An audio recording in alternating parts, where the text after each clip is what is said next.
How are you doing? If you can hear me loud and clear, give me a thumbs up. Give me a thumbs up if you can hear me loud and clear. Why am I not seeing my comments here? Last week I was seeing a box that. It's fine. It wasn't distracting me. I liked it. But it's okay. If you can hear me and see me clearly, give me a thumbs up. Give me a thumbs up. Give me a thumbs up. Hi guys, are we getting the thumbs up? You can hear me well. Guys, I need to know if you can hear me. So am I getting any response? So that means you guys did something different again today. Because last week I was seeing my responses. Okay, I'm seeing that comments are coming in. All right, guys, welcome to Mandate. Before we start, I want to do a quick football trivia. Just one question, actually. I want to do many questions, but we won't have time to do that today. One quick question for my football lovers. You can see I'm wearing my Man City outfit. I've been a Man City fan for some years, and I've been to Etihad Stadium a few times. So I'm a solid fan, registered, and everything. All right, so quick trivia. What was, and by the way, I'm enjoying this period where there are no matches. That's why we can do webinar like this. If there was football season now, putting this webinar on Sunday is risky. Okay, quickly, football trivia. What was the last match that was played in Premiership before they closed the lockdown? What was the last Premiership match that was played before the lockdown? And if you can put the scores, to be nice. Let's do quickly. I want to see the winners. Send me your answers quickly. The last Premiership match that was played before the lockdown. All right. If you can tell me the match, the scores, you might win something. You might win something. I will check. Are you seeing the answers? Quickly. Let me know. Let me know if you're somebody that gets the answer correct. Don't you hope you know the answer? Maybe we discussed it now. You didn't get the memo. And don't copy anybody's answer. Say your own mind. Who is the first to get it? Who is the first to get it? Last Premiership match that was played, possibly with the scores.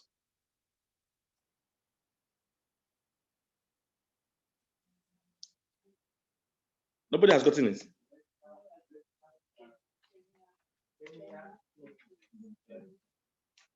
Premiership match. What did the person say? First person. No. Okay. Less than Aston Villa. 4-0. Okay. Okay.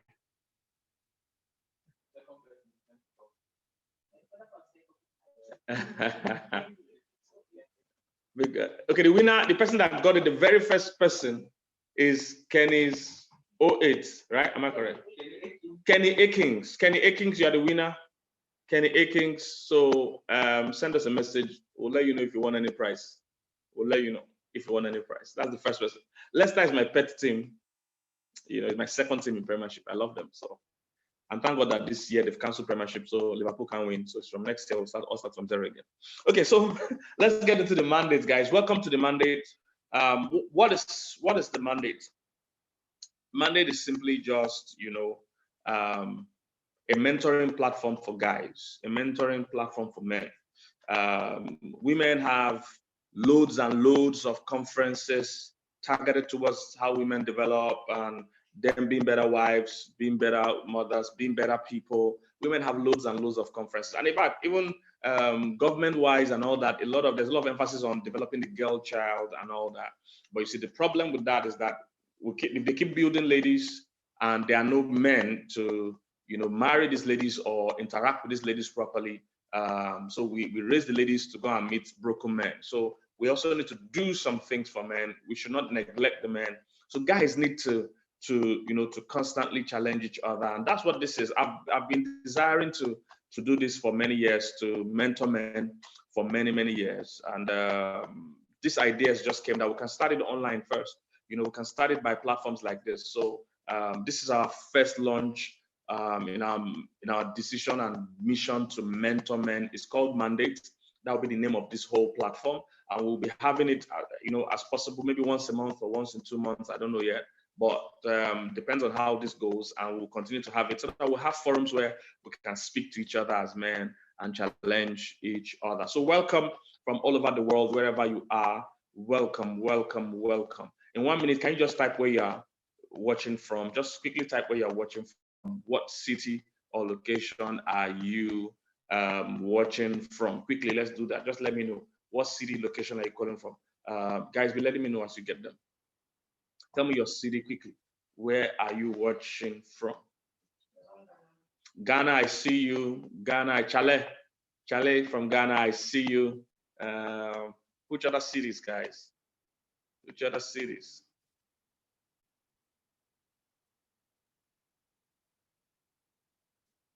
Let me know. Let me know what city you are watching from.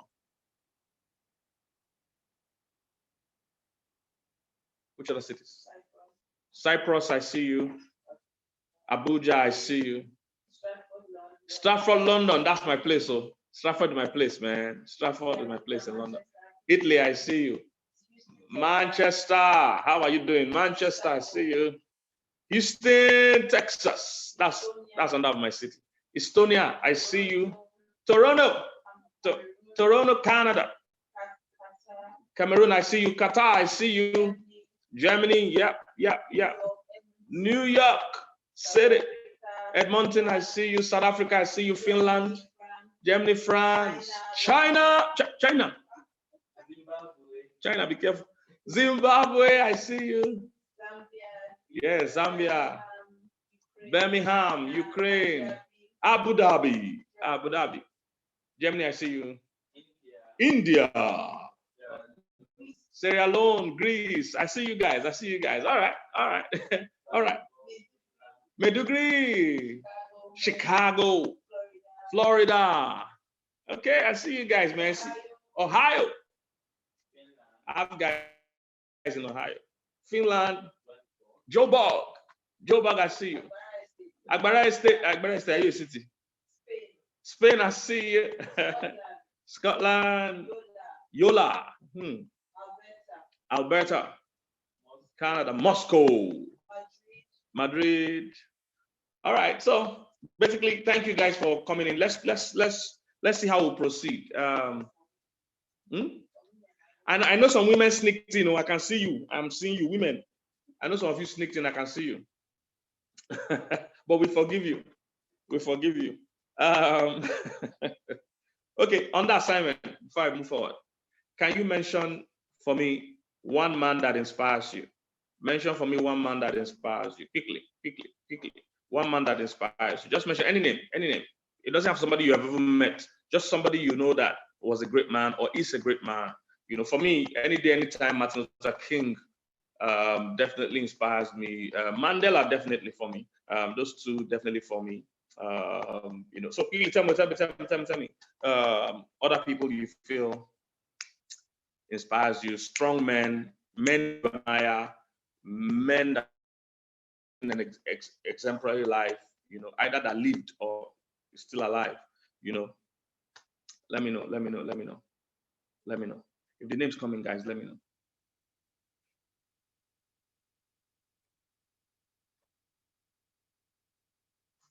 Do you have names? Larry King. Okay, that's the king of talk show. Miles Monroe, definitely. Oh, Mark Zuckerberg, yeah, Samadeh, yeah, Bill Gates, definitely. Paul Enenche, wow, that's Tyler Perry, that one, eh? Genius did stop down. Joshua Selman, yes, friend of mine. Ah, Papa. Bishop Perico. TD Jakes, Barack Obama, Leke Alda, oh, Lapida, Warren Buffett, Bill Gates, Aliko Dangote, Pastor Chris, Pastor Koju, yeah. Les Brown, yeah. Albert Duwale, definitely, that's my coach. Winston Churchill, Denzel Washington, Steve Forte, good. Nia Boda, that's my friend. Steve Harvey, okay. Arsene Wenger. Don't let that's not people here. But Arsene Wenger was great. Arsene Wenger. Olade Farasi, Papa Depoye. Oh, yeah, Federa. Okay. I'll come back to why I said you should do that, but let's move on. Somebody said Buhari is well with you. He's a mentor. He has some points to his story though, but that's not today's topic, you know. So basically, I said that this is mandate and it's a mentoring platform for men, and it's something we want to have continuously as time goes on. The reason is because nobody's speaking to men. So, like I said, women have loads and loads of conferences that people are working on developing them, but nobody really pays attention, you know, to the men. And that this is our attempt to start to do that. Women have been fighting me for years that we're always telling women what to do. Who is going to tell the men? Well, this is our attempt at doing that. And yes, as many men as we can reach, we're going to reach them. So we'll start today. Why the mandate? Why are we having this platform at all? Why are we having this platform at all? Number one, men need other men. Men need other men. All right, we're looking at the reasons why we are having such a forum and a platform. It is because men need other men to call out greatness from within them. Men need other men to call out greatness from within them. Men need other men. All right, that's the first reason. Men need other men. You see, there's something about a man. A man learns differently from a woman. A man learns differently from a woman. Very important. Those of you that follow me with all my relationship teachings and all that, I always say that all the time. The way men were created is totally different from how women were created. I know a lot of people today try to argue that men and women are the same, and I wonder how they arrive at such thinking, because everything about men and women are different. They're both scripturally, scientifically, and statistically. Like I told you, those of you that were in the webinar, I said everything I teach must be based on one or all of these three platforms. It must either be scripturally correct, it might be scientifically tested, or it might be statistically proven. So it must be any of those three things. All right. So, and this one, the fact that men and women are different is even it. All 3 points, you know, confirm it. All right. Scripturally, the way God made man and the way God made woman was totally different. Men came from dust, women came from the rib. Scientifically, it's obvious. You know, everything about us, our physical structure, our emotions, our brains, we function differently and we're created differently. Then statistically, we know that men and women are different. So I'm saying this to just to buttress the point that, you see, women learn easier, you know, by just listening. A woman is generally a bit open to influence. Women are open to influence because they are naturally adaptable. So, you know, they learn from a whole lot of different places. But for men learn a lot by observing. So they need other male figures in their lives to actually show them, you know, how to be the best versions of themselves. So it's crucial that we have a platform like this where men can talk to men. Very, very important. So men need other men to actually inspire them, to get them to, you know, live their full lives. Men need other men. My journey wouldn't have been like this if I didn't have a lot of men in my life at different points that inspired me and called out the greatness in me. Towards the end, I'm going to share my story, how I was a bad boy, you know, smoking weed, carrying pistols. I'll give you the gist at the end of this webinar so that you guys will know that I'm a man's man. I relate, you know, with whatever you might be facing, you know. So men need other men. That's number one. Number two, the reason why we have this platform is that men have largely been lied to. Men have been lied to. It's so sad. Men have been lied to. So sad. Men have been lied to. Men have been lied to. Many men have been given a false idea and a false impression of what manhood is. Society has painted a picture to us, you know, of what being a man is. So many people, many guys are not bad people. They are just running with a false syllabus, with a false ideology of what being a man is. Man, I used to be like that. I used to be like that. Men have an idea in their mind of what makes them a man. That's why the topic of today is, you know, what it means to be a man.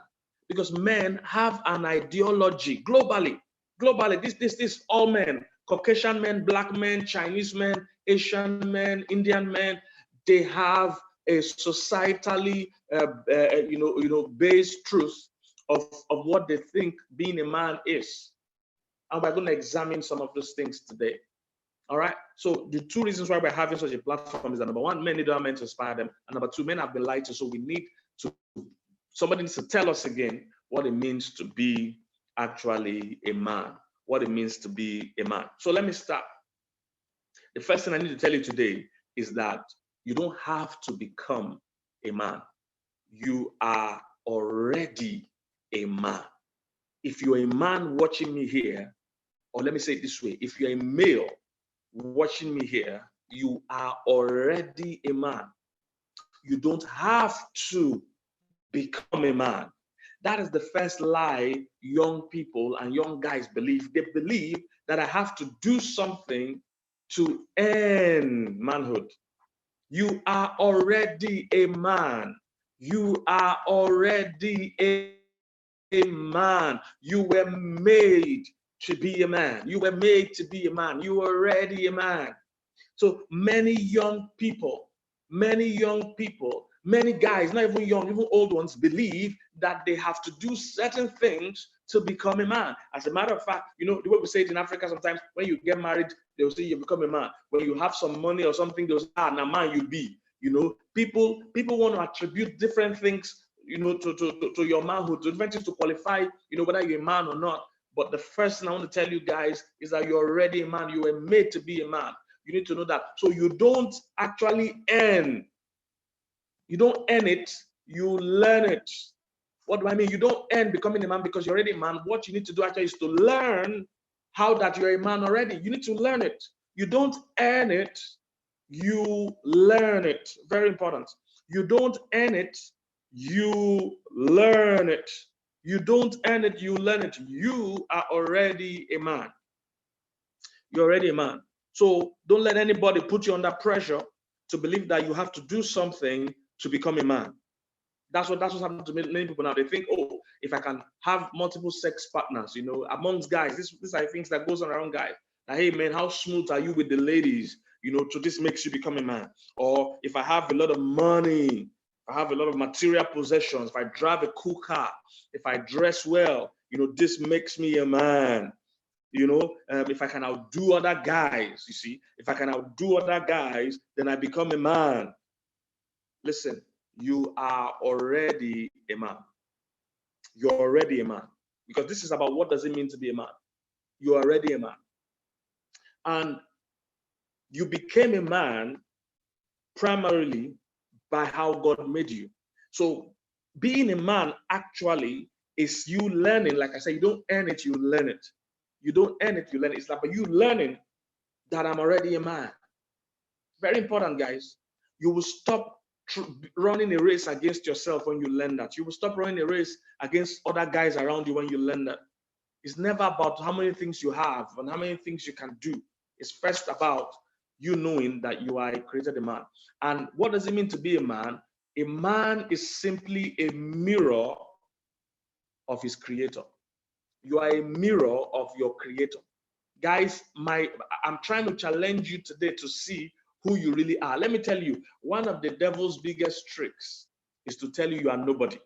And one of God's biggest principle is to tell you you are somebody. It's interesting. Satan makes you see yourself less than you are, and that makes you drop. You know, that makes you drop. But the devil makes you think you're nobody, then you start behaving like nobody. So that's how it works. God tells you you're somebody, then you start acting like that person. Satan tells you you're nobody, then you start acting like nobody. That's why one of the devil's biggest tricks is to tell us that we know we're not created by a creator, that we just came out of nowhere. You know, believing that you came from nowhere means you can live anyhow and means you're going nowhere. But the day you understand that you were created, then you have to live by that person's principle and you're going to return to that person. That affects you. So you are a mirror of your creator. Men, you are a mirror of your creator. In fact, that's why in Genesis chapter 1, the Bible says, God said, he shall be called man because he was made, you know, in our image. In other words, God said, let's make man in our image, you know, and after our likeness. Let's make man in our image. Let's make man in our image. So that image is talking about that, you know, God is like seeing himself, you know, inside of you. God is like seeing himself, inside of you. Let's make man in our image. All right. So you are like a mirror of your creator, guys. You're a mirror of your creator. That's why the best person to define you is God, not your friends, not the amount of money in your pocket, not your job. Most men deal with serious identity crisis. If you ask a man, who are you? He will say, I'm a doctor, I'm a lawyer, I'm a banker. That is not who you are. You are a creation of God. That is who you are. That's the only part of you that can never be removed. Your medical license can be seized. You can lose your job. If you get your identity from your job, the day you lose your job, you lose your identity. And you now have what is called an identity crisis.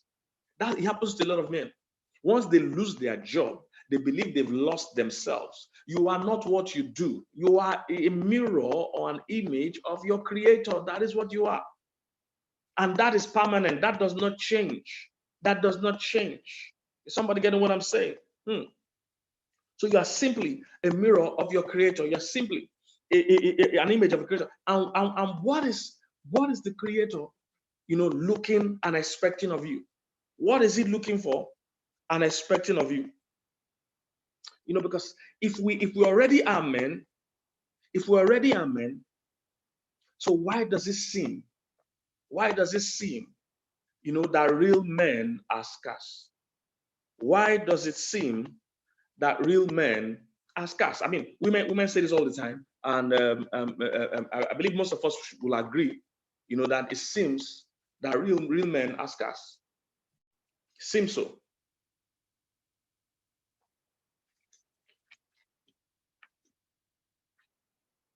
Why does it seem that real men are scarce? Two reasons. There are two reasons why.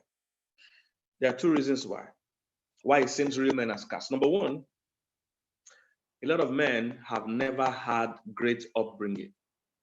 A lot of men have never had great upbringing. This is serious, guys. Men, listen, because this is part of what we're having. This is not just for us. This platform we are developing today, I'm trying to do today, is not just for us. It's for the next generation of men, so that we can provide for them what was not provided for us. Listen, guys, this is important. Why does it seem that real men are scarce? The reason is because most men have bad upbringing. Most men don't have positive example of manliness. Most men do not have it. In fact, some men are dealing with what they call daddy issues right now. There are men like that dealing with daddy issues. That means those men either had absentee fathers. That means a boy grew in a house where he didn't, have a father figure that was there. Or he had one, but the guy was abusive. He had an abusive father figure. This thing looks small, but this is one of the biggest discoveries of my life. Knowing that there is so much impact from your parents' marriage into your life, especially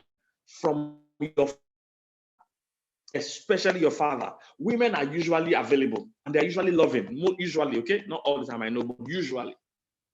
But where there's a drastic impact when the man is not there, or when he's there but he is abusive, that impact is so much. You know why? Because men learn from observation. So them not having a father present, a man having an absentee father when he's growing up affects him, or having a father that was abusive affects him more than you can imagine. So the first reason why it seems there's a scarcity of real men is, number one, bad upbringing and examples going on there. I'll give you statistics of young men in prison and all that. I'll give you those statistics later. So right now, because of those daddy issues, we have a lot of women in men's bodies.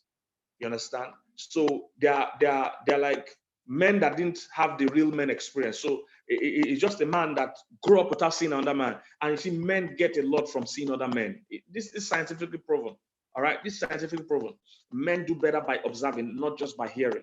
They do better by observing. So when a man grows up and doesn't have a good male role model, he has to get what he's supposed to get from a man. He has to get it from a woman. So he will get what the woman brings, but the woman has a unique thing she contributes.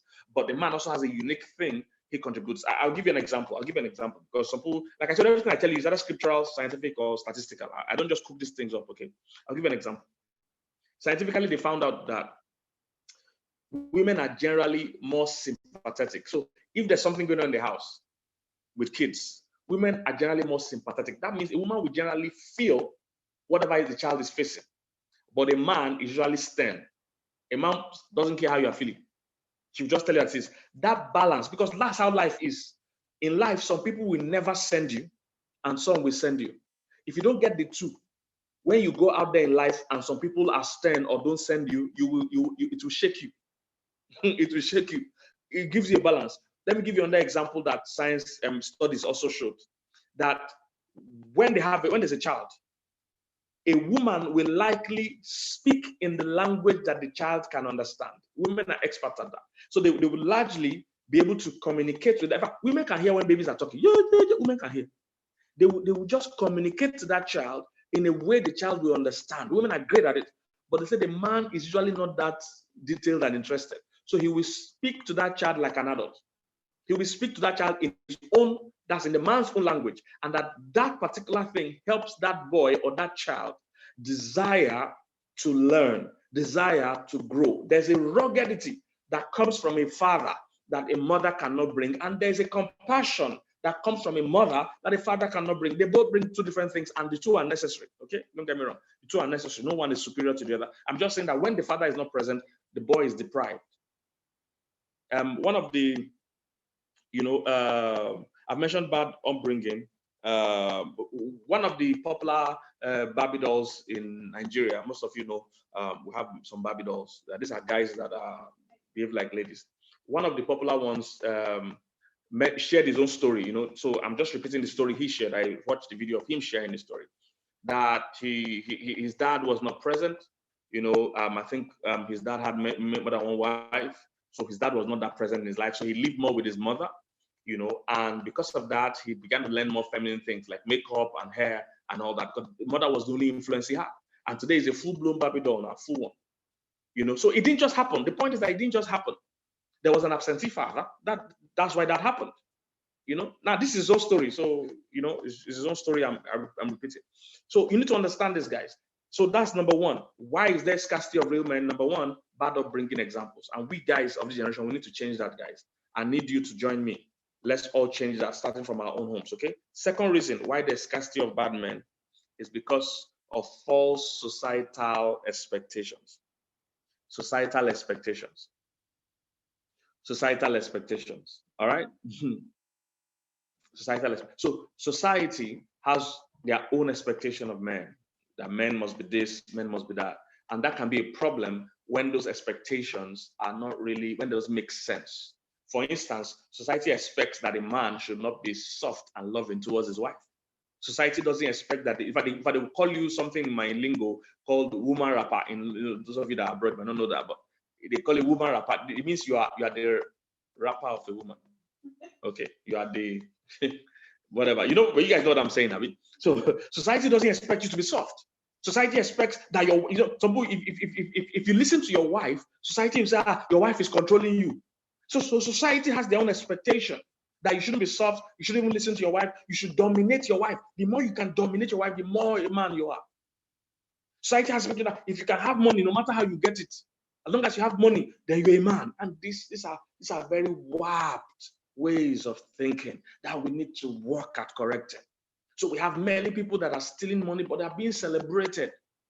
Because this is what society says, that as long as he gets money, it doesn't matter how he gets it. Society thrives on if you have many girlfriends, if you can have side chicks, if you can marry more than one wife. These are things they respect you for. So society has their own expectations, where your work is more important than your family. It's society expectations. Those two things making us have scarcity of real men. That I can't be soft, I can't listen to my wife, I can't please my wife, I can't be romantic. I can't sit at home with my family now that I'm married. They expect you must still come out and hang out till late. This is truth that we need to correct. So I was saying that I'm wondering whether I should give you the statistics here. I should give it to you later. Maybe I'll give it to you when I get to family proper. In fact, I can give you here. Let me just give you here. So the statistics show us that the absentee father or the abusive father, is a dangerous thing to children, especially to boys. The absentee father. That is a father that is not present in the lives of his children, has so much impact. Let me give you some statistics, and this is in America, okay? It said 63% of youth suicides, that's suicides, youths that commit suicide, 63% of them are from, a family without a father. 63% of youths that commit suicide without a father. 90% of runaway youths that run and leave their homes. So this is bulk of people that are area boys, like in our own country, that are touts. They ran away from home to go and pursue their own life, or prostitutes. A large portion of them, I have friends that have worked with prostitutes. A large portion of them actually came from homes, but you notice that there was a dysfunction in the home, so they ran away, or were given away any which way. So 90% of runaway youths is from a home where there is no father. Guys, I'm trying to help you see that you are so important. You are the stability of many homes. You are the stability of many children. It's from you they'll get stability. So you can't afford to be absent. You can't afford to be abusive. It's important that you get it right. I'll come to that later. Let's move quickly. 85% of youths with behavioral disorders, youths that behave weirdly, behave badly, 85% of them are from those homes without fathers. 71% of high school dropouts, 71% of high school dropouts are without fathers. 70% of youths in prison without fathers. 75% of youths that are into substance abuse, weed, cigarette, drugs, alcohol abuse. 75% of aggressive behavior from youths, and this aggressive behavior are largely rape. Rape, they say, is from homes where there is no father. So that most of those rapes are motivated by misguided or displaced anger because their fathers were not around. So most times when the father is not around or is abusive, it manifests in two ways: either misplaced aggression or unnecessary sentimentality. So the person is just a man that is too sentimental, too touchy. The baseline is that it doesn't just come out well. So what are some of the mistakes or some of the things we can start correcting? All right. What are some of the mistakes? Correcting common mistakes that men make. There are some common mistakes that men make. Correcting common mistakes that men make. And at this point, I'm going to be speaking to you, and I hope that you will see those things and be able to work on it.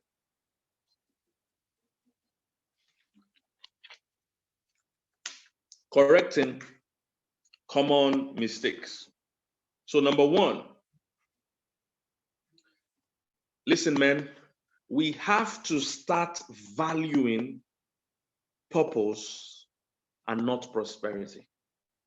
Common mistake men make. So to correct it, this is the correction. We have to start to value purpose and not prosperity. Let's value purpose and not prosperity. Let's value purpose and not prosperity. Most men are just engineered. They're engineered to value money more than purpose. And I know this looks simple, but trust me, it is a profound thing that will change your journey here on the earth. Most men value money, value possessions than purpose. Because most people will respect you for the money you have, not necessarily for how much of purpose you are fulfilling. So most men fall into this trap of just trying to get money by all means. Most of the men we listed as men we admire. Check the list. Most of the men we listed, those men were not just trying to make money. That was not what they were living for. Those men were trying to contribute something to their society. And that's what purpose is. Purpose is simply your own contribution to mankind. That's what some people try to don't overcomplicate purpose. Purpose simply means your own contribution to mankind. Your contribution. So you should be more respected for your contribution, not for your possessions. In fact, Jesus himself said, a man's life doesn't consist of the things he possesses. And Jesus is the most powerful man on the earth. I hope you know that. We pray in his name. We pray in his name. He's the most powerful man on the earth. And he said, a man's life doesn't consist of the things that he possesses. So that's one of the big mistakes men make. We are always into acquiring things. We are always into getting money. Most men just believe, if I can make money, then I've made it. No, you have not. Money is not what qualifies you. Purpose is why you are here. Very important, guys. If we want to correct why we have scarcity of real men, we have to bring men back to purpose and not just to prosperity, to purpose and not to possessions, to purpose and not to popularity. This is what men do. This is what most men focus on. The amount of money you have is what determines how much of a man you are. No, that is wrong. It's about your contribution. What is your contribution? Whose life are you going to touch while you're here? Whose life are you going to touch while you're here? Purpose. Purpose. You must get there. Everyone will not be wealthy, but everyone can have a purpose. I'll say that again. Everyone will not be wealthy. Let's just get that fact clear. It's not everybody that will have a mansion. It's not everybody that will drive a sports car, but everybody has a purpose. Every human being has a purpose. There's something you can do to better the lives of people on the earth. That's why you are here. Until you find it, you will never find fulfillment. Many men have been told the lie that you will be fulfilled when you have money. That's why. But some men are working and working and working. They don't even know why they are working again. They are chasing money so much. They don't even know why they want the money again. So they are now in that rat race, just to get money. Say, I want to get money. I say, when you get that, what will you do? I will now invest it and get more. I say, good. What will you now do after that? I will now invest it. My brother, you are going in circles. You will never get happiness or real fulfillment from just getting money. You need to know that. I'm not saying money is bad. Definitely, I need money. Oh, everybody needs money. I'm not saying money is bad. I'm saying that can be your greatest passion on the earth. That can be why you are living. It can be to make money. The moment that becomes why you are living, that you can kill for money, that you can throw away your family for money, which most men are doing. Most men participate too late in their family. By the time they want to participate, the family is gone. The family is gone. By the time they want to come and participate, the family is gone. Because from when they were young, everybody gave them the impression that being a man is tied to how much money and how successful you are. It's not about successful in the way the world looks at it. It's not about possessions. It's about contribution. What are you contributing? You need to know. Why am I having a webinar like this free? Why do I do a lot of things that I do? Because it's never about money first. It's always about impact. It's about my contribution. See, you'll be a happier person. You'll be a better person. You'll be a greater person the moment you realize that there's a higher purpose to your life than just getting money. Money is important, don't get me wrong, but that's not what makes you a man, because you can steal money today and have money. There are many 419 popular people everywhere. Everybody's praising them, but they're crooks. Everybody knows they're criminals. But most men don't have a sense of identity, so anywhere they see money, they worship the place. We need to start focusing on purpose. We need to start telling young people, what is your contribution? If we have more people contributing in this country, Nigeria will be better. Or the world will be better. Your contribution is more important than money. Your purpose is more important, than prosperity. All right? Purpose, not prosperity. Purpose, not prosperity. Very important. Very important. Purpose, not prosperity. I like this saying. It's your values, not your valuables, that determines your value. It's your values, talking about ideologies, not your valuables, that determines your value, your worth. Very important. It's your values, not your valuables, that determines your value. At the end of this journey, it's not your money that will make you happy. It is what you have contributed. At the end of the journey, you won't be remembered because of what you had. Guys, your children will remember you for what you had. Your generation will remember you for all the possessions you had. In fact, those things at that time will be old model. What they will remember you for is your contribution. All right? Very important. Very important. So first thing, let's start focusing on purpose, on contribution. What are you here to contribute? How can you make somebody's life better? And when we're talking about purpose, many people make the mistake to confuse it with popularity. No, some of you, your purpose will not be popular. Some of you, your purpose will be to serve another person. So it won't be popular. In fact, the person might be popular and you won't be popular, but that is still your purpose, and that is still very important. It mustn't be popular. It's not a popularity contest. Many young people today, they just want to be popular. They want to be recognized. They want to be known. That's not how it works, guys. It's not about popularity. You might never be known, but it doesn't reduce the impact or the importance of what you're doing. All right? Your purpose. Your job is not your purpose. There's a career and there's a calling. You must know they are different. Sometimes your job is your career is your calling, but it's not every time. So you must find out what your calling is. It's superior to your career. In your career, you can resign or retire. In your calling is something, is your life's work. You keep doing it till you die. It becomes your contribution to mankind. It's a purpose why you are doing something. All right? I don't want to waste too much time there. Number 2, the mistakes we have to start correcting. I've mentioned the first one. We need to start focusing on purpose and not prosperity. Too many money mongers. Everything is money, money, money. You know, it's money that determines what they do, where they go. When you live like that, you live as a servant of money. You need to live for purpose. Let purpose determine where you go. Let purpose determine what you do, not just money. Number 2, we need to start focusing on family and not fame. For men, we need to focus on family and not fame. Number 1, we need to focus on purpose and not prosperity. Number 2, we need to focus on family and not fame. Family and not fame. This one is very important. It's amazing that young people are still focusing on, popularity, still focusing on, what is the societally, acceptable behavior for a man.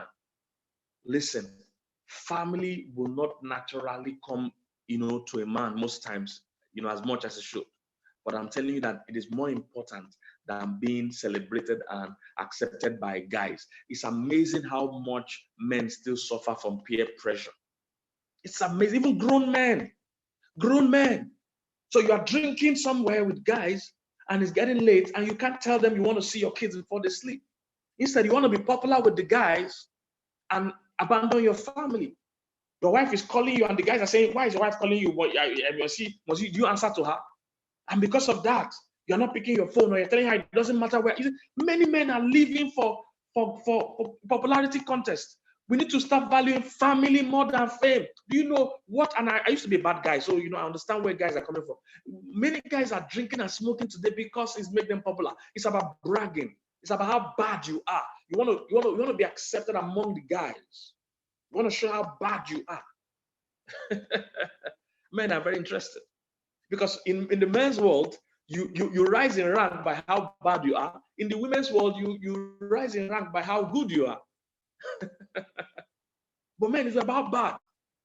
How bad? Oh, your wife can't talk to you. Your children can't talk. When you enter, you are the lion of the tribe of flat 8. Of the tribe of flat 8. When you enter, you are the liquid metal. Those are the kind of things.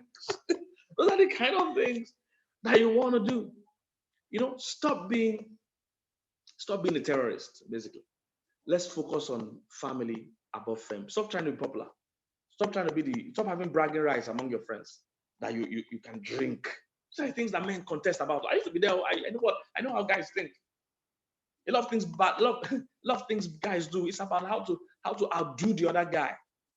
How to outdo the other guy. That's what their business. So we need to start focusing on family and not on fame.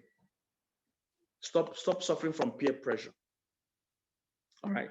Stop suffering. Look, as a man, you have to leave a legacy. You have to leave a legacy. All right. Stop trying to be popular. You have to leave a legacy. And leaving a legacy, most people don't understand. Leaving a legacy is not about you starting a business. Because when you tell men leave a legacy, what they are thinking is that I have to leave a business that my children will run. No, that's not what living a legacy is about. No. A legacy is not about living a business. See, these are the wrong thinkings that young people have. It's not everybody that will start a business or a church or a ministry or an organization. It's not even possible. When you see companies like Apple, Samsung, I mean, everybody there could actually start their own business, but they have to be a part of something great. Their names might never be known. So living a legacy is not about you starting your own business. A lot of young people, I see them run into that mistake. I'm getting old now, I must start my own thing. No. Now, some people need to start their own thing because that is their purpose, but not everybody. There are many people starting things that have no business starting churches or starting businesses or starting organizations because they were supposed to serve in an already existing organization or serve in an already existing church or serve in an already existing ministry or whatever. But they believe that living a legacy means I'm living a business for my kids. That is not what living a legacy is about. That's not what living a legacy is about. Interestingly, I'll come to that. Let me just tell you. I'm starting with what I should tell you first. I should flow. See, you as the man, you living a legacy. You need to understand. You as the man, you are the head. You are the initiator of that family. You know, we're talking about family over fame. You are the initiator of that family. This is part of why you are the head. In fact, one of the main reasons why you are the head. When the Bible says the man should be the head, it's not because the man is smarter than a woman. Never. Anybody that knows will know that a woman thinks faster than a man. Most women are even smarter, better managers, better business people, whatever. We know that. So when the Bible is saying the man is the head, part of why they are saying so is because a man is the initiator of the family. Hey, I need to get this. As a man, remember I told you at the beginning, you are made in the image of God. You are a mirror of your creator. So what happens is that as a man, you are the initiator of a new family. You already existed in one family. Then you will get to a stage, the Bible says you will leave your father and your mother. You say this in Genesis chapter 2. You will leave your father, I think chapter 2 ended. So you will leave your father and your mother and you will cleave to your wife. Listen, they say you as the man, one day, you will leave your already existing family that you belong to as a child. You will leave your father and your mother, and you will cleave to your wife. What are they saying? They are saying you are leaving where you existed before to go and launch and start a new family. You are starting a family. You need to understand, marriage is not about you having somebody to have sex with. Marriage is not about you just getting married for society to clap for you. No, what you are doing by getting married is by starting a family. This is serious. That's why you are the head. You are the initiator. That's why it's a man that goes to meet a woman that wants to marry you. It's a man that goes to pay bride price to the woman's parents. It's not anyhow we like. It's not whoever values who more. It's the man that goes because the man is the initiator. The man is the one starting this new. There is a family now called the Kingsley Okonkwo family. Without me, that family can't exist. That family would never have existed. Do you understand? Before that time, I belonged to a family called the Rolando Okonkwo family. As a son, I'm the last born. Everything was fine there. One day, I saw one fine girl. She confused me. I leave my existing family and told my parents that I'm about to go and start another clan called the Kingsley Okonkwo clan. That is why I'm the head. I'm the initiator. And head doesn't mean authority, doesn't mean supreme authority. Head doesn't mean I can dominate everybody. That's not what head means. Head just means the initiator, the founder. It doesn't mean you're going to be smarter. It doesn't mean you're the best person. Some countries have founders. Some businesses have founders. Coca-Cola wouldn't have existed except one person went to start it. Apple wouldn't have existed. He was probably working somewhere. They work somewhere and they now leave and go and start something. So that's how this is. You are a mirror of God. So what happened is this. Let me explain to you guys so that you understand what legacy is. Legacy is not going to start a company. That's not what legacy is. Living a legacy is that you're like a progenitor.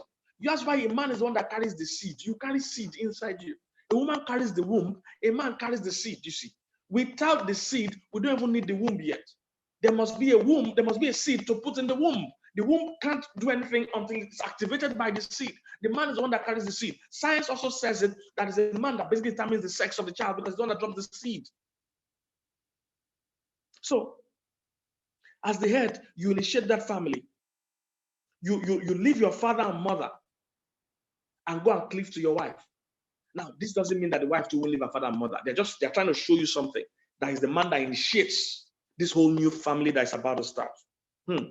So this family, so let me say this way. Now that I'm going to start a new family, the question is, what is that family supposed to do?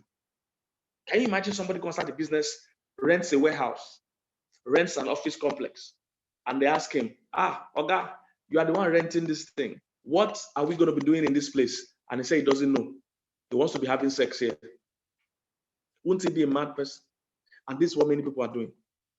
If you leave your father and mother and go and start a new family, there must be a picture in your mind where you are taking that family to. In fact, that's why you should go and start the family in the first place. That you have a vision, you have a picture in your mind. That family is like your creation. That family is like something because without you, it won't happen. Without me, this Kingsley Okonkwo family will not exist. I will just be one boy hanging around somewhere. I'll be Kingsley. I won't be a family. I'll be a person. But the day I chose to leave my father and mother and go and cleave to my wife, then the Kingsley Okonkwo family started. We watched the story of Mike Bamiloye today. Amazing man. We salute his grace. Mount Zion movies, Mount Zion films, Mike Bamiloye. I watched his true story. It's on YouTube, guys. Go and watch it. It's powerful. And the day he met his wife, they said it in the movie, it was a true life story of him, that today Mount Zion movie starts. He knew what this union was supposed to do. That's what I'm trying to tell you. That's what a legacy is. You actually know what we are doing. You are a creator. You are creating a new dynasty. You are creating a family. You are creating a family. It's like you're creating your own earth. Remember, I told you a mirror of God. So you are creating your own earth. That your family becomes your world. That your family becomes your own country. That your family becomes your own world. And you are going to create values now that govern this new world. I'm going to get to that. That's what a legacy is. It's not starting a new business. Everybody can start a new business. Everybody can start a new church. Or else in every house there will be a business. It doesn't work like that. All right? So you are like a God. Or let me say it this way. You are a creator of that family. This Kingsley Okonkwo family, I'm the one that created it. I had to leave my existing family. I left my father and my mother to cleave to my wife. And by the way, for those that don't know, that statement itself now means that this your new family has priority over your former family. Because many men, even after they've left their father and mother, in fact, they didn't even leave their father and mother, they just go and bring their wife to join. No, you are starting a new family, a new country. That means your wife has more priority now than your father and mother. Because remember, I said you will leave father and mother. They didn't mean you abandon them. They mean you would disconnect. Not disconnect. It's not the idea. But the idea is that your priority is different. You will still take care of your parents. You will still love them. But they are now extended family. They are your ex. They are your ex. Extended. They are your ex now. They are your ex family. You have a new family now that you have to pay attention to. So your wife is priority. People ask me all the time, my wife and mother needs money. Who should I give it to? What are you asking? That means you don't understand what that. They say leave father and mother. This is a new family. That your mother is another family. Many people are allowing their in-laws, their extended family affect their own family. It means you don't have a sense of priority. You don't understand. This is your legacy here. It's important. See, you're not going to run this new family based on what happened in your former country, on your former family, if you don't like it. The only way you continue is if the things there were good. Okay. So that's why God told Abraham, he said, I know my son Abraham, he will teach his children after the ways of God. So how do you leave a legacy? Men, how do I leave a legacy? There are two things. I'll tell you quickly. How do I leave a legacy? Number one, by loving my wife. By loving my wife. I know you're thinking of something, leaving a legacy has to be big. No. The first way you leave a legacy. Let me say it this way. Living a legacy simply means living a better version of you for us to see. That's legacy. Did you understand that? I'll say it again. When we say living a legacy, it's not a business you're living. It's a better version of you. Living a legacy is living a better version of yourself for us to see. Legacy. That's what it means. Living a better version of yourself for us to see. All right? Living a better version of yourself for us to see. So it's not about living a business, it's about what you pour into the people you are leaving behind. When they say Jesus left a legacy, he didn't leave a business. Jesus didn't even leave a ministry, he didn't leave a church. There was no Jesus International Ministry office. He didn't have any physical property left. We didn't hear that he left the house. But you see, he left himself inside all of us. And today we are billions of Christians. Do you know the meaning of the word Christian? Like Christ. Christians. Christians, does it sound like something to you? It sounds like country, Abby? Nigerians, Ghanaians, Christians. Living a legacy is starting another country. It's starting a country of your own. And living a better version of yourself by the time you're living. It's not about material things. It's not about starting a business. Everybody won't start a business. There are many people that have left where they should serve to go and start something named legacy, and they destroy their whole family. They lose their family in the process. It happened to a guy called Lot. So living a legacy is living a better version of yourself. So how do I do that? Like I said, number one, love your wife. Love your wife. The best thing you can do for your kids is to love their mother. Men, the best thing you can do for your wife is to love their mother. I've seen many men think, I love my children, I love my children. If you love your kids, love their mother.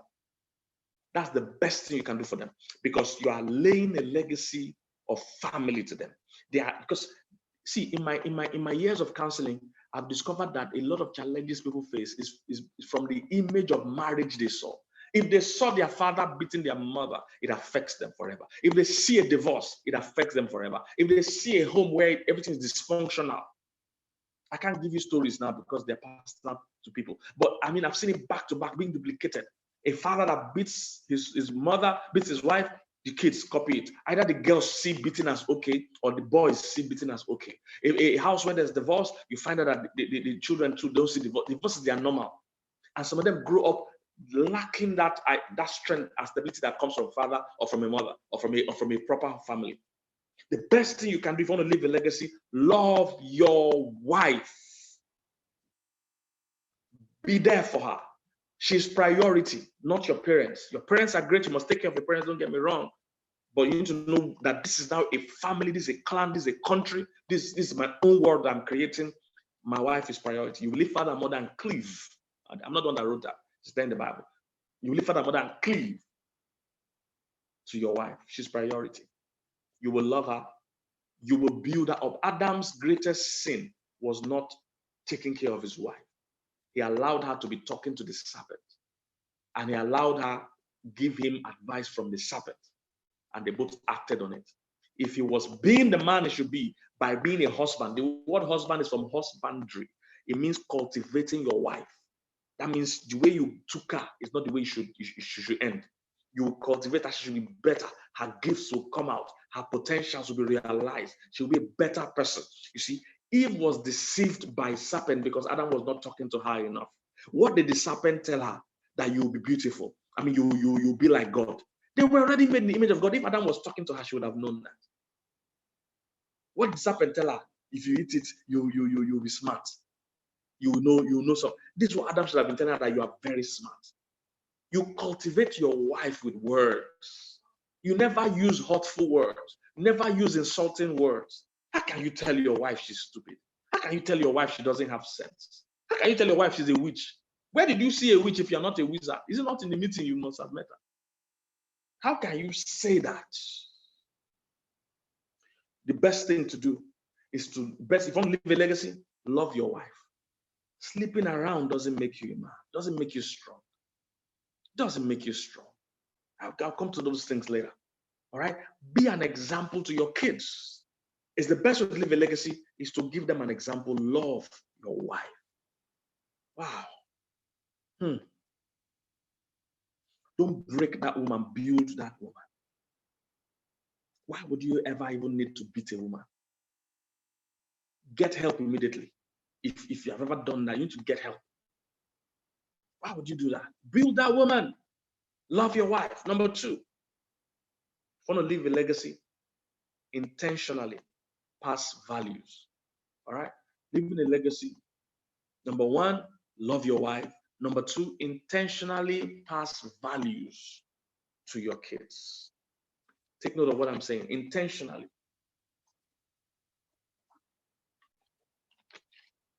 Pass value to your kids. Intentionally pass values. You're going to live, because I told you, living a legacy is living a better version of yourself for us to see. So when you leave a legacy, when you are gone, we'll still be seeing you. That's what Jesus did. Jesus is gone. Many years ago, we're still seeing him. When you leave a legacy, you are living a better version of yourself for us to see. Have you noticed that some people that even left businesses? Because some people don't understand how legacy works. Some people that left businesses for their children. Haven't you seen children drown those businesses? Those stories are everywhere here. They left the business, and the children have killed the businesses and sold. They sold their room plus the chair, the AC, the window in the office. They've sold. Children have sold it. They didn't leave a legacy. They were trying to leave a business for the kids. Instead of leaving a legacy for the kids. If you leave a legacy for the kids, they will start more businesses. But if you leave a business for them, they can eat this business up. Those of you in real estate business at this Nigeria, the hottest properties are the ones that the father has died. That man was laboring to buy that thing, thinking he was living for children. Children are going to sell it if they want. The man died. The man has never even been buried. And they're already dragging for selling property. Living a legacy is not living a business. Now, sometimes it involves that, but that's not the main thing. It's about living the character. Even some of the world's greatest businesses, they don't pass it to children. Because sometimes your children are not qualified to take over. Or they're not even interested. Who told you your children will be interested in your business? They might not be interested. They might have their own passion. I don't want to give examples in our country. We have it. They might have their own passion. We've seen great dynasties in something else, and the child grows up saying, I want to be a musician. I want to be a rapper. You know rapper? Some of you don't know rapper. I want to go. I want to go. I want to go. And the father is a doctor. He's a Barbara. Living legacy, number one. Loving your wife, number two. Intentionally passing values to your kids. This can't be done by chance. This must be done intentionally. So how do I do this? So you will list out intentional values in your country. Remember, you're starting a country one day. List out what will be the values of it. All of us complain about Nigeria. Nigeria's major problem is that we're not intentional about what we want to achieve. If you see America, they have what they call the American dream. America has some things they brag about now, even though they might not be great at it in reality, but at least they try to do it. If I mention America, one of the things you notice is that they talk about freedom a lot. Freedom. In fact, their anthem and everything, their slogan, their pledge, one country bound in freedom. This is the land of the brave, land of the free. Is it how they say it? The land of the brave. You know what I'm saying? That's in American people say. Land of the brave, home of the free, or home of. But you know what I'm saying, Abby? Because it's confusing. So the point is, so you see countries, they have certain things that are their values, and they push it to everybody that comes, that this is important to us. So in your own country that you're going to start one day, what are the values that you want to start? What are the values? Let me give you some that I like. Number one, a value that says, love God. Love God. That's a good value to build on. Even the United States of America was built on the knowledge of God. Their money has in God we trust. They know that. It was founded by people that had a relationship with God. So love God. Love God. Love God. That's a good value to build. That's a value I want to pass to my kids, because my love life with God, my love relationship with God has helped my life. So I have to show them that, hey guys, in this world, we have to love God. Why? Because God created us. Secondly, God saved us. Would have all gone to hell. Thirdly, we're going back to meet God. God changes your life. God makes you a better person. A relationship with God will make you a better person. God will hold you by higher standards than any human being can ever hold you. And God will love you more than any human being can ever love you. So that's a good value to pass to your kids. Your relationship with God. Pass it to your kids. That's what God said about Abraham. You will teach your children the ways of God. Pass it to your kids. Pass it to your kids. A life that worships and knows God. It can never be me. It can never be wrong. It's always a good thing to have a good spiritual life. Scientifically, statistically, it's proven that people that have an intimate relationship with God, they live for a higher purpose generally, because they see life beyond this earth. When you don't have a relationship with God, all you see in this life is this earth. You think it's all about here. When you have God, you are a bit more conscious of going to meet him one day. Love God. All right. Number two. On that value, you can teach your kids. Love people. I'll just give you these two. You can build around these two. I'll just give you these two so that I'll give you at least an idea of what I'm saying. Love people. That's another value you can teach your kids. Love people. Or in your new country, you and your wife, you say, hey, we love God. These are our values in this house. Then we love people. We love people. What are some of the things? Somebody said, but how does loving people work? Very simple. For instance, you can start teaching your kids integrity. Integrity. Saying the truth. That in this house we say the truth. That means that you too will start by saying the truth. You start by trying to keep your words. If you say we're going to go out for lunch, we're going to go out and play, try to keep your words. Integrity. Then start showing them that we don't take what belongs to other people. Integrity. The whole Nigeria needs that. We don't take what belongs to other people. But you know, in Nigeria, one of our major issues that we have so many people praising 419, fraudsters, and people praising prostitutes. It's a big deal because worship money. We don't. You just see a guy, he's making money, doing stuff, and everybody's praising him and money. Is it that all of you don't know that this guy is a fraudster? Or is it that you don't know that there's no direct source of this wealth? But in Nigeria, anywhere else in the world, people can do that. Once you're showing money and IRS can't track it, you'll be invited. But in Nigeria, if you have money, even if you kill people for it, Nigerians will clap for you. No integrity. No integrity. Just get money anyhow you get it. And sometimes even the parents of these fraudsters can't correct them because no values were passed. The parents of these fraudsters even collect this money to survive. So everybody around them is worshiping them. We're breaking our culture by doing that. Integrity. These girls are sleeping around and driving cars and no job, and other young girls are admiring them. You see, all these things are coming from dysfunctional families. If you have a good family, you can't grow up admiring such a life. It's when there are no parents or the parents are not functional, then you see a child admiring a drug dealer, admiring a fraudster. And that's what he wants to be. Your child should want to be like you, not be like a fraudster. If you're living a life intentional. Another thing I'm intentional about in terms of passing values to children is kindness. Kindness. We don't talk like that. And you'll be showing that kindness at home by how you talk to your spouse, by how you talk to your kids. Kindness. So that one, how we treat people, how we treat strangers, charitable things, giving. People that need, let's go and give them. Take your kids together and go and give the people that need something. Let them see that life is not always like that. That we must be grateful. That's gratitude on that one. Gratitude. You teach them to be content with what they have. Teach them that you don't have to get what your neighbor gets. Today, this afternoon, my eldest daughter got a bottle of soft drink, full one. The younger two, the two younger ones had to split the drink because we felt they couldn't finish. But my younger daughter said, why does the elder one have a full bottle and she doesn't have? I would say, no, life is not like that. Because life is not always fair. But you must be content with those such things as you have. It's an opportunity for a teaching moment. So you need to know that teaching. One man shared a story I liked. He said him and his son, young son, went to a grocery store in America, and there were a lot of guys there on a long queue buying lottery, betting.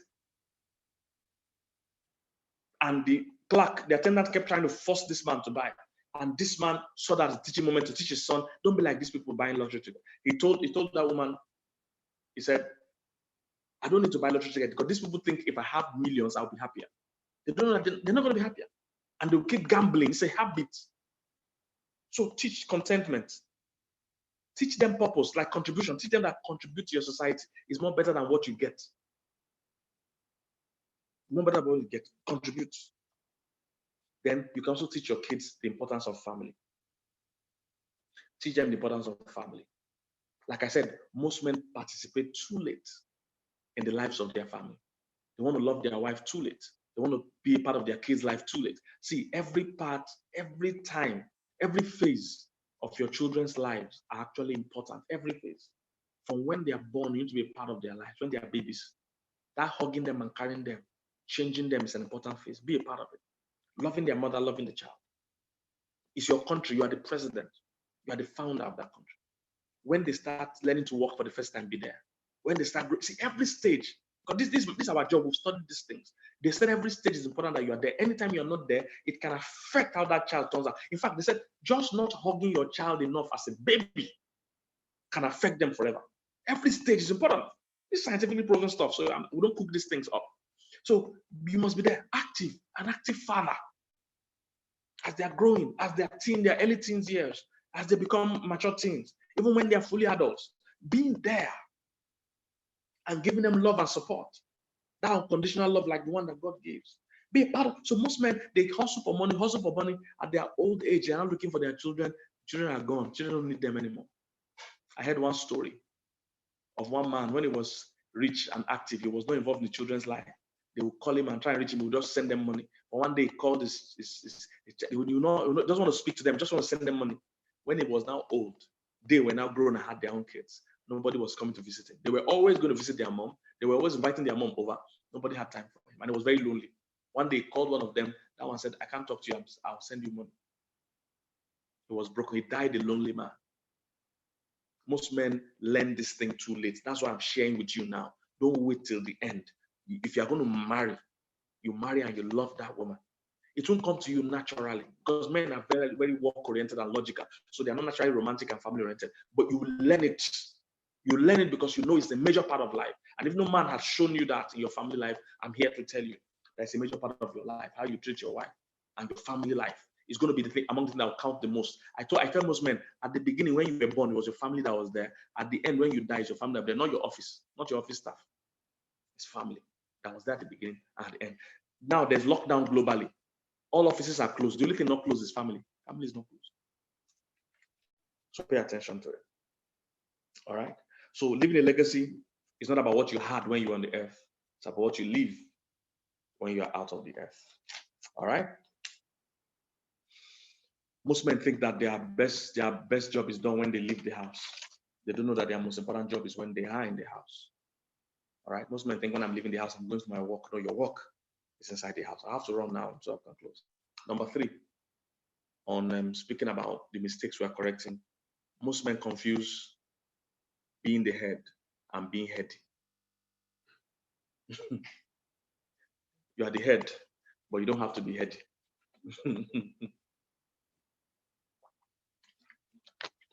You are the head, but you don't have to be heady. All right. Most men struggle with learning because we are the head. We think it means we have to figure everything out ourselves. It's an attitude most men have. I mean, men will hardly want to come for counseling. Men will hardly want to submit to another person to teach them. Even some men, they don't know the way to where they're going. They won't ask anybody. They want to just drive around in confusion with the whole nation, their whole nation, the country they started, wife and children, and driving around because they don't want to ask somebody. Where do we get this behavior from? You can be the head, but you don't have to be heady. One of the things that will help you go far in life as a man, that will give you an advantage over other men, is your ability to learn, your ability to humble yourself and learn. I know you are egotistical. You have to put that ego down and learn. You don't have to figure everything out yourself. That's not how you were created. You don't know it all. We all know you don't know it all. You're just pretending to know it all. Nobody knows it all. You can't be good at everything. The other men must teach you some other thing. Somebody else. It might even be a woman. Some men even can't learn under any woman. They can't submit to any woman. It doesn't work like that. That's just your ego running wild. You can be the head, but you don't have to be heady. Listen to your wife. You're married. Your wife has smart ideas on how to run the family, how to run the finances. One of my biggest regrets is not listening to my wife early enough in many decisions I made before in the past. I mean, I wasted money, wasted time because I wasn't, in some cases, I didn't listen to her as fast as I should have. So I don't make those kind of mistakes anymore. I don't even try anything until she agrees. I don't try anything until she speaks. Because I was being a man. We're kind of slow in learning, slow in listening. That's why women learn more by listening. Men learn more by experience and observation. So sometimes we would have wasted so many opportunities, wasted so much time. And you don't have to make those same mistakes. That's what I'm trying to correct today. You don't have to make those same mistakes. Oh, I'd have been way richer if I was listening to my wife first earlier. Way richer. I wasted a little money doing man things. Listen. You can be the head without being heady. Be better at learning. Be open. As a man, it's okay to go for counseling. It's okay to go for counseling.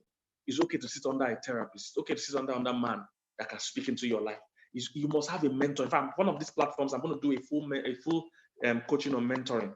It's a whole thing. You must understand mentoring. All men need coaches.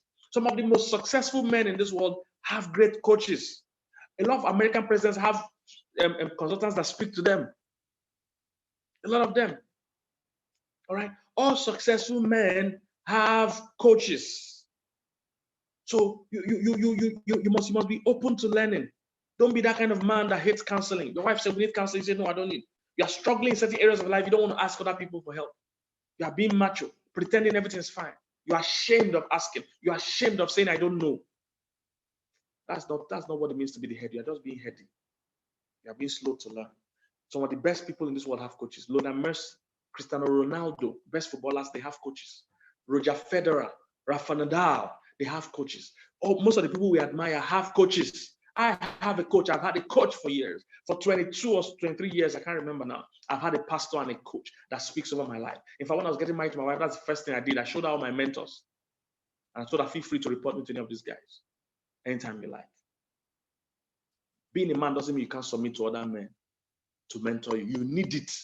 If your greatness depends on it, that you have other men that can see other aspects of your life that you can see. Nobody can see 360 view of their own lives.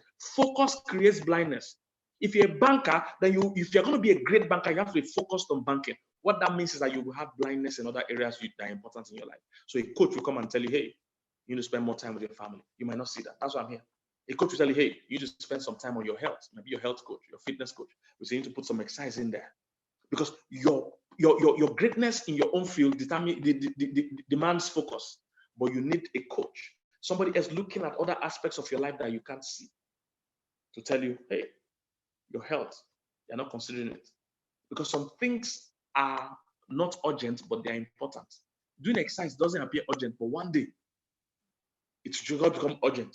And by then it might be late for many people. Because you've not been eating right, you'll be eating junk for many years. The day the payday comes, you just eating salad one day can't change it. Eating fruit 1 week can't turn it around, because this is a habit and a sickness you built for years. So you need coaches. It helps you be more effective. Everybody knows that. It doesn't mean you are weak. It doesn't mean you're weak. The last one, or the second to the last one, I'm about to round up. I'm just trying to summarize them. So get coaches, guys. Get coaching. Read books. Learn from other great people. The next one, number 4. We need to focus on patterns and not on people. Focusing on patterns, not people. In fact, let me say it this way. We need to start blaming patterns and not people. All right? You know, many times my mentor, Reverend Albert Oduwale, said something. He said he tells his sons, or he will tell his sons, that life is not always fair, but God is fair. That you will always see people that look like they are prospering more than you, or people that look advantaged more than you. That life might not be fair, but God is fair, and that you can't blame people. And that's very powerful advice. Do you know your life is determined more by your patterns than by people? Most I want to blame people. See, Nigeria is the reason why I'm where I'm here, because there are no jobs in Nigeria. It's because the government didn't provide. We are blaming people. Or my boss didn't promote me. They fired me. They gave somebody else my due position. I'm the one that should take over. I should have married that girl. I should have that. They don't blame people. Blame pattern. If you are up to 30 years here watching me, by now you should have identified specific patterns in your life. Now, if you're observant, you can identify it earlier. But I'm just saying, let's imagine you're not very observant. At least by 30 or late 20s, you should have identified patterns in your life. There are patterns in our lives, and those patterns are so powerful. They are more powerful than people. This means if you're in America or in Africa, anywhere you are, it doesn't matter. Or if people hate you or they love you, it doesn't matter. The patterns are more powerful. The patterns are a kind of behavior you yourself, you are going around with every time. And it's affecting you more than you know. There are patterns in everybody's lives. You need to find it. Is it that you are lazy? That might be your pattern. You're just lazy. Like you always know what to do, but you're lazy. I met somebody that said he discovered, somebody I spoke to one time, he should be even watching now. He said that he discovered that every 2 years, he gets a major promotion or a major lift in his life. That's a pattern. There are patterns in your life. Some is every 5 years, it notices a shift. Some is every time that if something wants to shift their life, God brings somebody into their life. Some is that if something bad wants to happen to, God brings something like some is that whenever there's a breakthrough coming, a big thing coming, there's a great temptation that comes with it. There are patterns like that just happen. We can't explain it, but it always happens. And you need to identify the patterns in your own life. Some is that they don't finish. They don't finish well. They are the champion dropouts. They are the founder of Quitters Club. They quit high school, quit secondary school, quit primary school, quit debate club, quit church, quit anything they start, they never finish. If that's their pattern, they need to quickly find solution to that, or else they will never finish well in this life. Those are patterns. Everybody has patterns. And you see, and the key is that when you find these patterns, you must be ready to find solutions. You must be ready to open up to people that can help you break the patterns. There are patterns in your life. Some of them are causing you to fail. There are some people, and there's some people around you that might even be so observant to notice those patterns. There are some people I know that the reason why they are not successful, I can tell them, but part of their patterns is that they don't listen. It's part of their pattern. So I'll just be watching a movie. They don't listen. They are incredibly gifted. I know many people like that. Gifted, more gifted than some people I've ever met in my life. So you're wondering why somebody that is very little gifted person, but is very successful, somebody that is heavily gifted, not doing anything major. Part of it is that the pattern of not listening. Maybe they are those kind of people that they won't do something until they are convinced. And life is not like that. Sometimes you need somebody else to tell you, just go. Somebody will push you. Some major things I've done, somebody pushed me. So there are many patterns in your life. I can't waste time into it. You need to know what the patterns are in your life. Some of it is your passion. For instance, a lot of times I do things is I follow my passion. Once I'm burdened about something, I can tell this is something I should do. Patterns. Somebody like me, one of my patterns is that I don't hustle for things. Once I'm struggling to get something, I leave it because the best things I've gotten, I didn't struggle for it. So I don't start to struggle now when I've discovered there's a pattern of how I get things. Meanwhile, there's some other people that every good thing they've gotten, they fought till the last day. So they know that fighting is part of their own life. That's not what works for me. Once I'm hustling, I leave it. It can be. Because when it's mine, I usually can see it clearly. And the few times I've gone against those patterns, I've regretted it. So you need to know the pattern. What are the patterns in your own life? Write them down if you need to. And look for people that you can open up with. Because men hate to talk about their weaknesses. Men only like to talk about their strengths. It's an annoying thing with men. Men they have big problem. They'll say, 1980, I made it big. Now we were the big boys in 1980. My brother, you are broke now. Can we talk about your brokenness? Can we talk about your brokenness now? Not 1980. Men hate to talk about their weakness. You are out of work. You can't tell guys, hey man, what can I do? You say you're wearing tie and posing like you have a job. They say how you do, you say fine. But you know you're not fine. Because you can't humble yourself to say, hey, something's wrong somewhere. And the patterns don't lie. The patterns don't lie. They are just there. Because they are there with you all the time. You can't beat them except you open up to some people and let them help you. You must first acknowledge that this is a problem. This is a problem. Patterns. A mentor can help you see it. I think I'm going to do a full session on mentoring one of these days. All right. So because we hate openness, we don't like to talk. Some people, their own pattern is financial patterns. They will never have money. They will spend. They will spend. So they can't sustain wealth. Some people's own, I'm going to whisper this one now. Some people's own is sexual passion.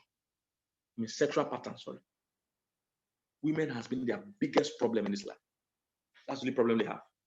Women just kill them anytime they want to rise. Sexual patterns. Sexual patterns.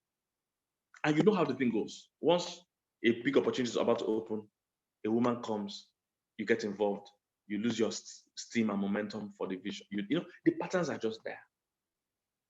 Patterns are there. You need to be able to open and tell somebody that, look, I have an issue with sex. Sleeping around doesn't make you a man, doesn't make you macho.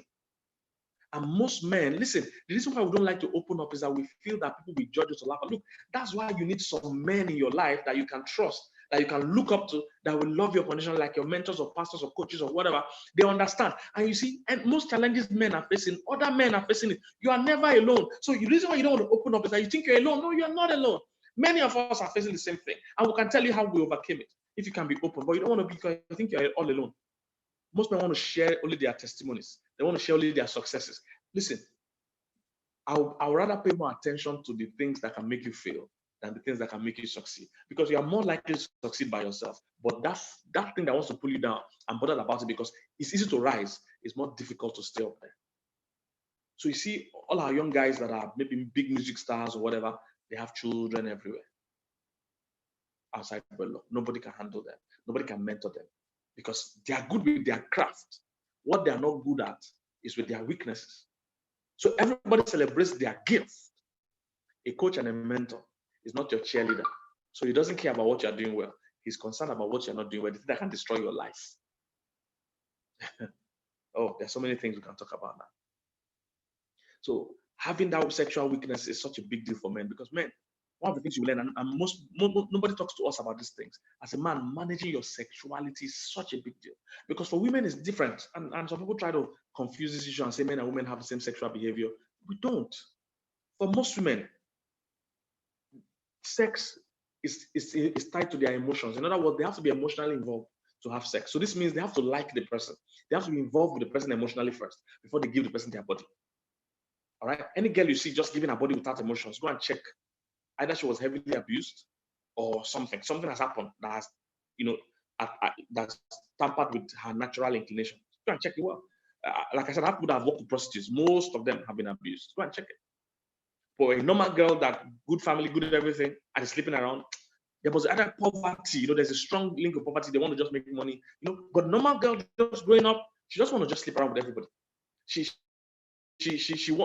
first wants to, have a good relationship with the person. So, but for men, it's very different. Men's emotions don't necessarily follow them sexually. So a man can desire to have sex with many people without even talking to them. And that's why prostitution itself sells, because men can be sleeping around without knowing. I don't have to know yourself to enjoy sex. I don't have to know if I don't even know you. So because of that, men need to manage their sexuality because they are more prone to messing up sexually. So many marriages have crashed on this altar. And the women don't understand. They say, why can't men just sit down in one place? Because they're dealing with a different level of emotion. Even the hormones flowing in men, is testosterone, is more aggressive sexually than that of a woman. The hormones are different, science stuff. So this is clear. So a man is ready for sex every day of the month. A woman is not like that. So, so to manage that sexuality. The Bible said a man without control is like a city broken down without walls. So sleeping around doesn't make you a man. It doesn't make you strong. It actually makes you weak. You become like a weak link. Because all the devil needs to do is to send a woman. All the devil needs to do, is to send a woman. Very important. So, lastly, number 5, and it's from where we're coming to. How do I, manage my journey as a man? I'll tell you for free that you need God. You need God. We need God, because the mantle upon us is much. The journey as a man is much. You need God. I said I will give you my story. I'm about to close, so let me do that. So I grew up like a normal boy, but I was a bad boy. I was like normal boys. I wanted to be bad. I wanted to impress my friends. I wanted to be among the well-recognized guys in town. So of course, I was into the money thing, also stealing from my parents. I stole so much from my parents. I was good. I was good. I was a stealer. I know that's not English, but it's the best way to say it. I was a stealer and a liar. I was just like every other boy. I stole so my dad will hide his money in the house. I will get to that house no matter where he hides it. Because it became a game between me and him. It became a game. He was trying to outsmart me in hiding. But I was a natural criminal. So I would get home and I'll find the money. In fact, I had cousins that were staying in our house. Then when I go to school or go somewhere, I'll go to whatever and come back. I ask them, is there money? They'll say, no money. That day has hidden all the money. I'll say, give me 1 minute.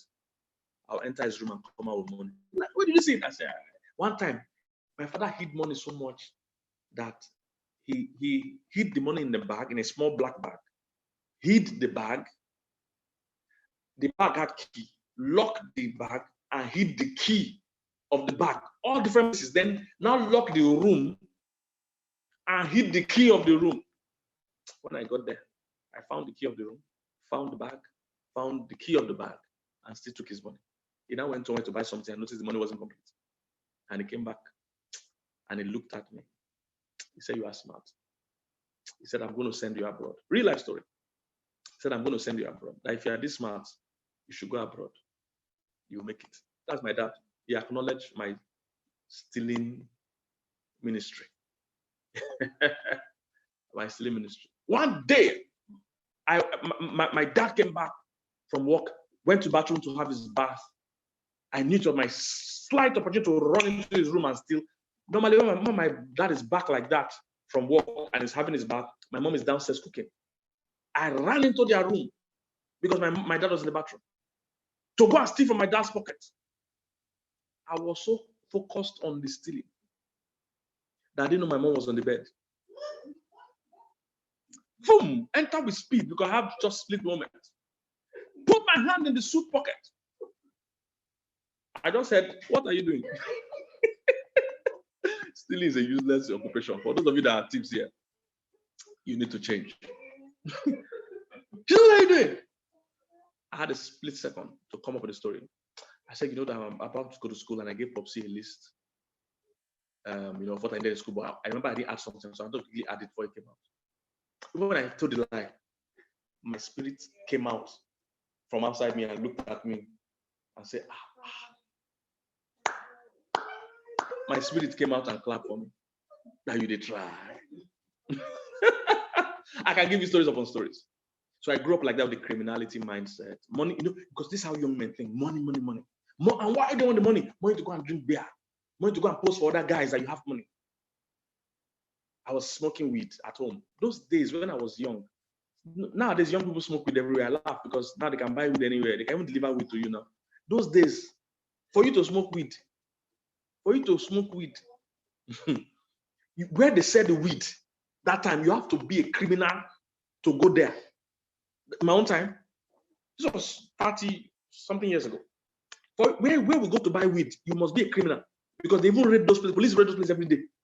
So, and even if the police doesn't raid it, even the people selling that area, people that are trying to buy weed that can't afford it, they are robbing people to buy weed. So you can't walk normal. There's a way we walk, and we change our word. You must look like a criminal to go and buy it free there. I was smoking weed. I was carrying a pistol from secondary school as a teenager. I had a pistol. I can never forget a silver automatic pistol. Beautiful gun. Those of you that think I'm a pastor, I'm still changing. I'm not fully changed, so better not try me. I still have the gun. So I'm joking, I don't have a gun, but I used to have a gun then. Silver pistol, automatic. That was the first time I've seen automatic because those days automatic weapons were not common. There was revolvers that were common. I don't know if you know. I'm pointing you at me, but I had automatic pistol. I was looking for who to kill. That's how I was.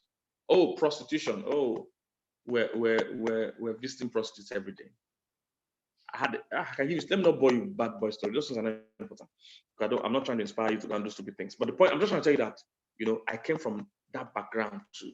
You see, what changed my life was other men. And that's why we're doing this kind of platform. I had an elder brother he's a major general in the army today.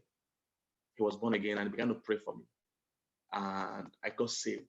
I went to live with him and I got saved, and men like that inspired me. Another man also inspired me to be the best version of myself. And that's why I'm here today, inspiring you too. And the whole thing started from meeting God and knowing God. If you're looking at me today, if you're watching today and you are not yet a Christian, or you're not a serious Christian, I would like to pray with you today. Because it has changed my life. There's no need for me to teach you all these principles without telling you where the principles came from. It has changed my life. Before now, I wanted to steal people's money. Now I give money. Before now, I wanted to kill people. Now I save people. God has changed my life completely. There was no way I would have had a good marriage without God. No way. Nothing in me wants to have a good marriage, if not for God. There's no way I would have been a good father. No way. God. So can I pray with you before I take the other announcements and the other things I need to say today? Can I pray with you if you're watching me today and you are not born again, or you don't have a committed relationship with Jesus Christ? Can I have the honor of leading you to Jesus Christ? Real men worship Jesus. Jesus is the strongest man ever. He died for the sins of other people. He knew what he was doing. He did not that they falsely accused him, because he couldn't defend himself. He wanted to be falsely accused so that we can be set free. That's the bravest man I know. That's the best man I know. I didn't even know him or love him. He just loved me. And that is how to be a man. So if you are here and you are watching, I don't know what your age is, you might be young, you might be old, but you don't have a living relationship with Christ. Can I have the honor of leading you to Jesus? So wherever you are, can you just close your eyes and say this prayer after me? Say, Lord Jesus, forgive me my sin. Wash me with your blood. I receive the grace to serve you all the days of my life. Make me a better man. Make me a man like you. In the mighty name of Jesus. Thank you, Father, for saving me. In Jesus' mighty name we have prayed. Amen. If you prayed this prayer with me today, it means you have given your life to Christ, you're born again. Please send us a message. Let us know you gave your life to Christ. We'll reach out to you and help you.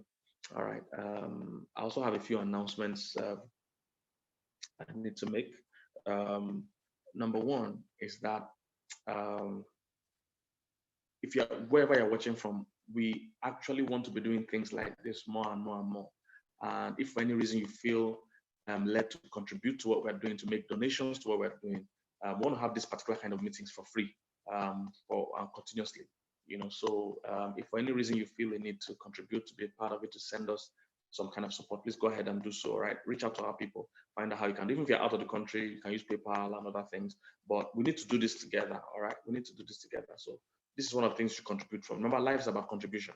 So if you feel that need, you might even be male or female watching, and you feel the need to say, "Hey, Pastor, I believe I need to support what you do."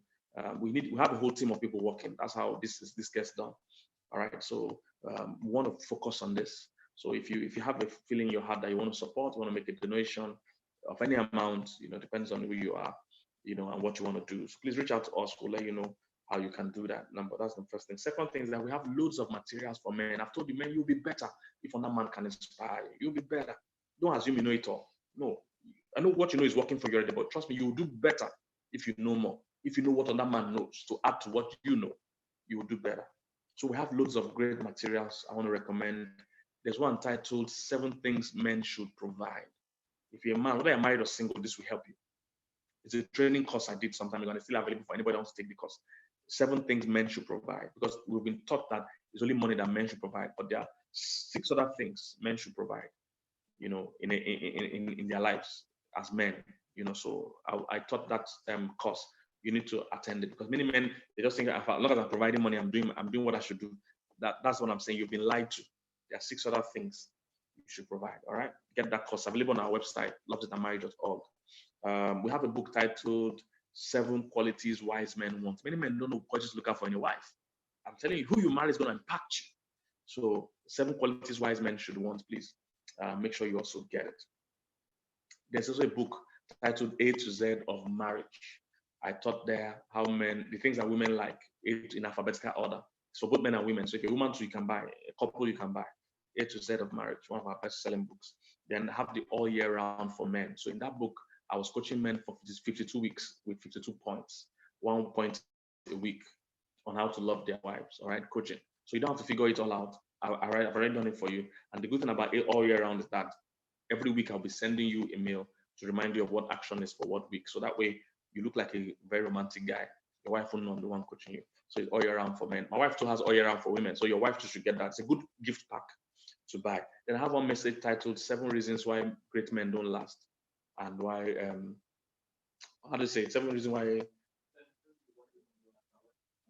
remain small. Okay, yes, it's titled 7 Reasons Why Great Men Don't Last and Why Small Men are never great, something like that. So it just basically about 7 tests that all men face. 7 men are tested 7 times. There are 7 tests all men face. So that book is also available. Our website is ldmwithpk, ldmwithpk.org. All our materials are there. If you're abroad, our books are on Amazon also. They're on Amazon and Okada Books.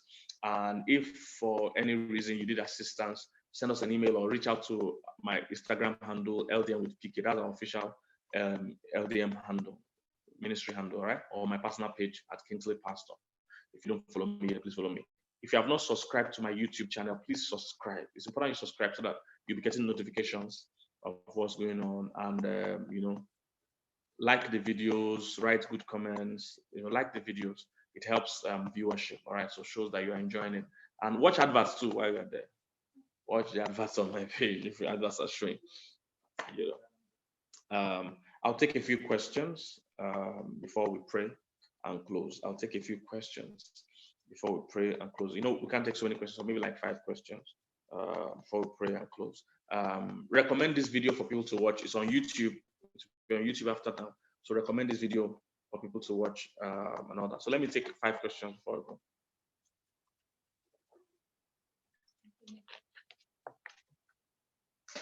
Why is it that women find it hard to get a mentor?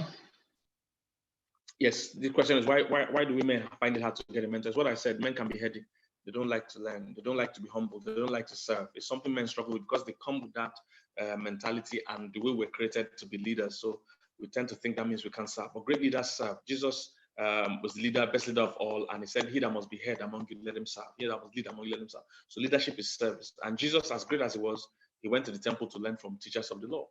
So you just need to train yourself. And the moment you train yourself, start learning, by the time you start benefiting so much from learning, you will start to like learning. I did a seminar sometime outside the country. A man and his wife came for the seminar, relationship seminar. And he said, before he came, I was thinking, what are they going to teach me again? Because men have that attitude. What's another man going to tell me? What can this person tell me? Look, there are loads of things you don't know. You're not yet the greatest man in the world now. So there are loads of things you don't know. And it's by adding from different men that you become better. So after the conference, the guy came to me and said he didn't want to come before. He felt, what can I teach him about that?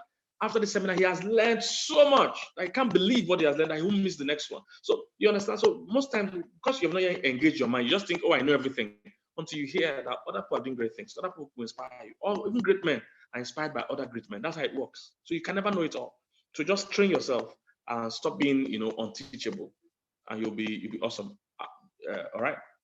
Those that are still asking about our website address, ldmwithpk.org. All right. Don't forget. Second question. Should no source of income be a deal breaker in a relationship? Should no source of income? Now, I'm assuming it's a woman asking that, and I wonder what you're doing. It's a man. Like if a woman doesn't have a source of income, is that what you mean? Or if you don't have a source of income, that'd be a deal breaker. Let me say it this way. You need to find a source of income before you marry. However, you can have friends. You understand that sometimes that woman will even inspire you to go and do something. But I'm not saying you can't marry without having a source of income because you have to provide for your home. All right, it's part of what you're going to do. So go and find something to do. All right, but women can actually inspire you sometimes if you find the right kind of woman. All right, but you can't marry. I don't support you marry without having a job. All right, a source of income. Yeah. If you hear a prophecy about where you will meet your wife and her ethnicity, should you pay attention to it? Okay. If you have a prophecy about where you're going to meet your wife and their tribe, no, don't pay attention to that. God doesn't lead us like that. I wonder why are you where you are hearing prophecies like that? Prophecy, the real Bible prophecies doesn't give us direction. Real Bible prophecy gives us edification, comfort, and things like that, not direction. And the worst that can happen when there's something called the word of knowledge is that it can confirm to you something God is already telling you. So a prophet does not lead us. As Christians in the New Testament, we are led by the Holy Spirit, not by prophets. It says, as many as are led by the Spirit of God, they are the sons of God. So your whole premise is wrong. If you're the person asking that question about prophecy, please, I have a message titled The Place of Prophecy in Marriage. You need to get it. It's on our website, The Place of Prophecy in Marriage. I dealt with those things because somebody gave me a wife prophecy too when we're dating. You need to hear all the stories there. All right, so please get the message, you understand it.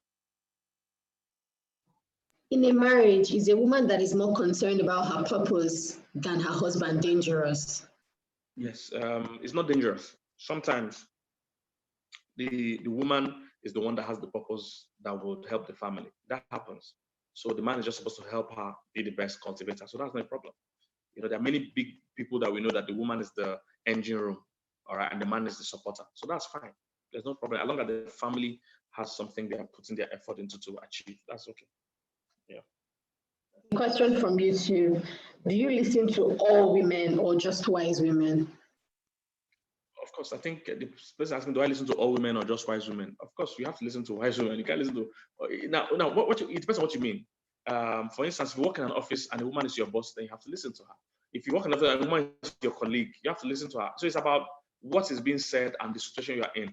So, but of course, it doesn't mean that anybody you meet on the road that is giving you advice, you have to take it. It doesn't mean so. Whether men or women, you must be wise. What I listen to must make sense. That's what I'm saying. So it doesn't matter whether it's man or woman.